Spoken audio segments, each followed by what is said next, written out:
less than 30 days to the general elections in February, the New Nigeria People's Party, NNPP, has condemned the refusal of the Independent National Electoral Commission, INEC, to replace candidates that withdrew their candidature as well as resigned from the party with new candidates. Speaking at a press conference in Abuja, the National Publicity Secretary, Abu Major, also spoke about the rule of law. The party demands immediate replacement of its former candidates who are no longer members of the party, who voluntarily withdrew from the party, and as well as their candidature as directed by the Court of Appeal. The party hereby demands that the candidates as submitted by it must be immediately published. INEC cannot impose candidates on our great party. It is unfair, anti-democratic, and impunity of the worst order.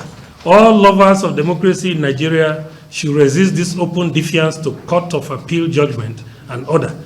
Nigeria is not a banana republic that laws are recklessly subverted by maximum rulers and agencies. INEC is not above the law. It cannot choose which judgment of the court of competent jurisdiction to obey.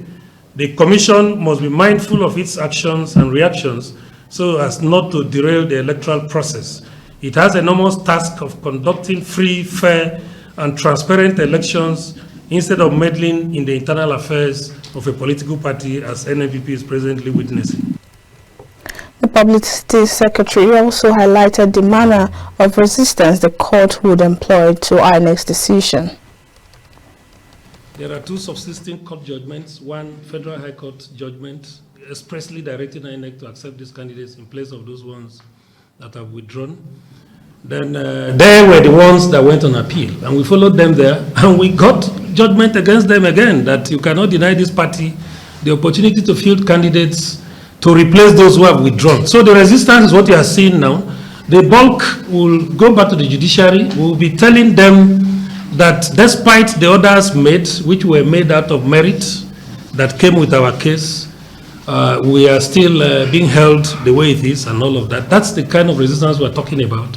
It's not necessarily going to be any form of violent resistance, but it's to go back to the court to say, well, you've made your orders, but those who were to implement the orders flagrantly refused to do that, and we're back to you as a law-abiding party.